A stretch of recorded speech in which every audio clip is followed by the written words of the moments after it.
बंधु सादर अभिवादन। स्वास्थ्य संबंधी दोहे। बंधु, एक प्राचीन पुस्तक प्राप्त हुई है जिसकी मूल ये लिखी गई थी फारसी में। इसका 1860 में हकीम असगर अली साहब ने उर्दू में तर्जुमा किया और 1895 में यह पुस्तक मुंशी प्यारेलाल शर्मा के द्वारा हिंदी में देवनागरी में इसका उल्था किया गया। इसके बाद ये पुस्तक के विभिन्न अंशों को हमारे कवियों ने और जनश्रुतियों ने और अनुभवों ने और आज के अध्ययन में ये और पुष्ट होता हुआ स्वास्थ्य संबंधी दोहों में बदल गया और निष्पत्तियां हमारे हाथ लगी।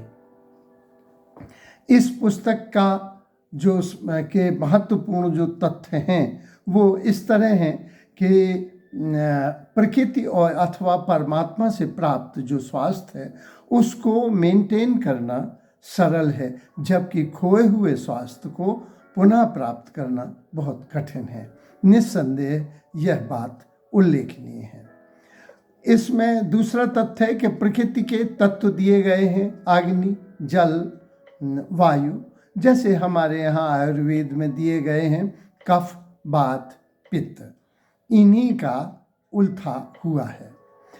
तीसरा इन्होंने जो महत्व दिया है वो ये आज का वैज्ञानिक सत्य भी है कि ये कहते हैं, इस पुस्तक के मूल लेखक अफलातून जो है कहते हैं कि ये पहले हमें अपने रोगों का उपचार अपनी दिनचर्या से, अपने सेल्फ मूल्यांकन से, भोजन से, पथ्य से करना चाहिए। उसके बाद औषधियों का उपयोग करना चाहिए। आज के वैज्ञानिक भी कहते हैं कि लाइफ स्टाइल से, आपको अपने डाइट से अपनी समस्याओं, स्वास्थ्य संबंधी समस्याओं को देखना चाहिए।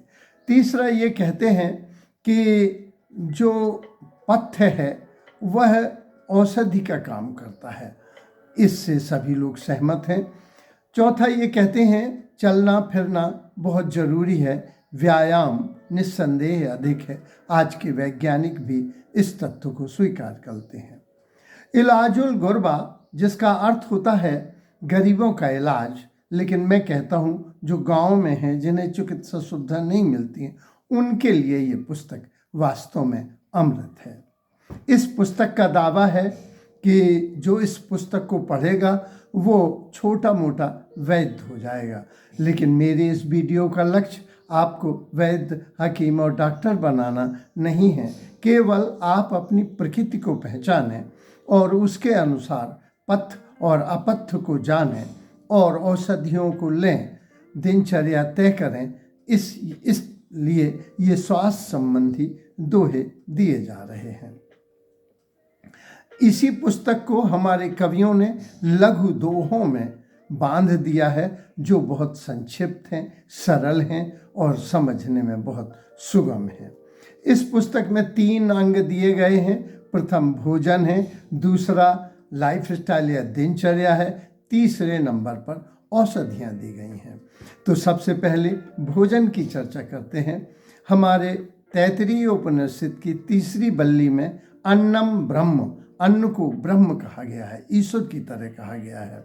और छांदो योग उपनिषद में भी इसे ईश्वर के तुल्य ही स्वीकार किया गया है। तीसरा अन्नम ब्रह्म, जो अध्याय 17वें के 7 से 10 श्लोक के बीच 3 तरह के भोजन बताए गए हैं, सात्विकी, राजसी और तामसी। तो इसमें भी 3 तरह के भोजन बताए गए हैं जिन्हें देशांतर होने की वजह से भाषा भिन्न हो गई है, लतीफ़, कशीब और निष्ठ। इस तरह से जो भोजन के अंग हैं वो 5, जो प्रोटीन, कार्बोहाइड्रेट, वसा, विटामिन, खनिज लवण, पानी, ये जो 5 तत्व हैं ये मिलके एक संतुलित भोजन बनाते हैं। संतुलित भोजन अति आवश्यक है। उम्र, कार्य और अवसर के अनुकूल, समय के अनुकूल हमें भोजन करना चाहिए, क्योंकि और अपने पथ और अपथ्य को समझ लेना चाहिए। हमें अपनी प्रकृति, इस पुस्तक में आया कि अपनी प्रकृति समझ लें कि हम वातांश व्याधि से ग्रसित हैं, या कफ प्रकृति के हैं, या पित्त प्रकृति के हैं। तो अपने को पहचानें और अपने भोजन को, अपनी दिनचर्या को, अपने पथ और अपथ्य को जानें और औषधियाँ बाद में प्रयोग करें। जहाँ तक भोजन के संदर्भ में है, तो इसमें सबसे पहले जोर दिया गया है भूख पर भोजन। खूब भूख हो खाओ, तब कुछ भूखे रह जाओ, समझो स्वास्थ्य रहस्य है, पूर्ण स्वास्थ्य पाओ। वर्षा काल में भोजन को बताया गया है। गेहूं दलिया गर्म पै, तथा मूंग की दाल, पत्ती वाले साग तज, खावे वर्षा काल। ताज़ा भोजन की महत्ता को इसमें गाया गया है। जो ताज़ा भोजन करे, ताज़ा पानी छाओ, स्वच्छ वायु सेवन करे, हो शरीर बलवान। चबाने को जो सलाइवा बनता है, इसके लिए बहुत महत्व दिया गया है। जो भोजन के ग्रास को चावे 40 बार, यद्यपि मध्य जल ना पिए, बाढ़ है शक्ति अपार। इसी तरह से रसना के ऊपर दिया है, रसना मर्जाद तू, राख मर्जाद तू, भोजन बचन आन, अति भोजन अति बोल के, निश्चय होवे हानि। अति भोजन को वर्जित किया गया है। अति भोजन के किए बुद्धि बल खोवे नाश, रोगों का वह घर बनता, आलस रहता पास। तो जो आज ब्लू जोन बना हुआ है, वो कम भोजन के कारण उनका ब्लू जोन बहुत पुष्ट है। और आज हम देखते हैं कि ब्लू जोन में आदमी 100 साल से भी अधिक रहते हैं। अति भोजन को वर्जित किया गया है और समय को महत्व दिया गया है। उचित आहार विहार करे ठीक सो काम, सोना जागना समय पर, पावे सुख का धाम। ऋतुरुज, जो ऋतुओं के रोग होते हैं, वो उसके लिए है। ऋतुचर्या व्रत पालने, जो जन रहे उदास, उनको ऋतुरुज घेरते, करते स्वास्थ्य विनाश। तो जो ऋतु व्रत का पालन करने में उदासीन रहते हैं, उनको तो ऋतु संबंधी रोग होंगे। बोले जाड़ा चल रहा है, सर्दी हुई है, तो भाई आपने ऋतु का ख्याल नहीं किया है। ऋतु वर्जित है, ये बड़ा पॉपुलर है। सावन साग न भादों दही, क्वार करेला कार्तिक मही, अगहने जीरा पूसे घना, माघे मिश्री फागुन चना, चैत गुड़ बैसाखे तेल, जेठे पंथ अषाढ़ बेल। इस तरह से इन ऋतुओं में, इन महीनों में इन चीज़ों की वर्जना की गई है। फलों के महत्व को बहुत अधिक दर्शाया गया है। जो फल जिस रंग रूप का, तैसे ही हो सहाय, आम टमाटर रक्त जिम, गाजर शक्ति बढ़ाए। निस्संदेह जैसे विटामिन ए है, वो हरी पत्ती सब्जी गाजर आदि में पाया जाता है, तो रेटिना हेल्थ के लिए बेस्ट है। तो वैज्ञानिक दृष्टि से भी ये दोहे या ये जनश्रुतियाँ या किंवदंतियाँ, ये दंत कथाएँ बड़े अनुभव के बाद बनी हैं। इसलिए ये है। भोजन के समय आदमी का मूड कैसा हो। आज के युग में यदि किसी पर बहुत अत्याचार हुआ है, तो भोजन के मूड पर हुआ है, क्योंकि लोग टीवी देखते देखते खाना खा रहे हैं। लोग इस तरह से खड़े खड़े खाना खा रहे हैं जैसे कि पेट्रोल स्कूटर में भरा जा रहा हो। तो जो सदा हंसमुख रहे, कभू न हो उदास, आयु ओज निरोग हो, लक्ष्मी आवे पास। भोजन के समय, भोजन करने के समय जैसा हो वह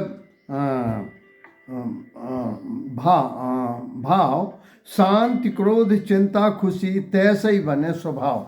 तो भोजन के समय जिसका जैसा स्वभाव होता है, वैसे ही उसका स्वभाव भी बन जाता है।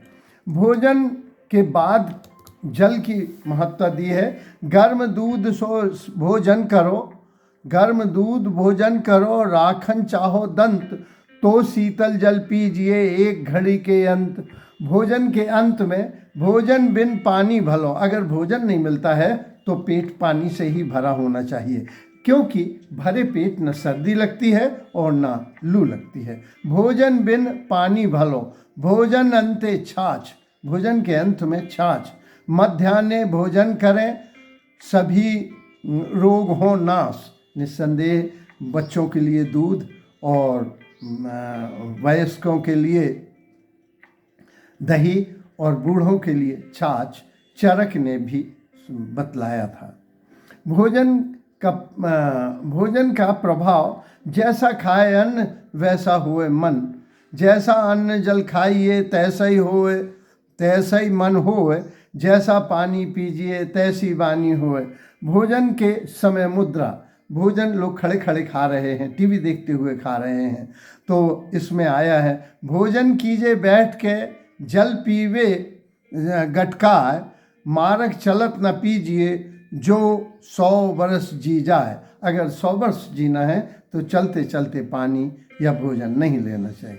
भोजन के बाद इस पुस्तक में बड़ी तेजी से वर्जना की गई है। व्यायाम नहीं करना चाहिए, दौड़ना भागना नहीं चाहिए, स्नान नहीं करना चाहिए, मैथुन नहीं करना चाहिए। इन चीज़ों की वर्जना इसमें की गई है। अगले एपिसोड में हम दिनचर्या के संदर्भ में चर्चा करेंगे। धन्यवाद।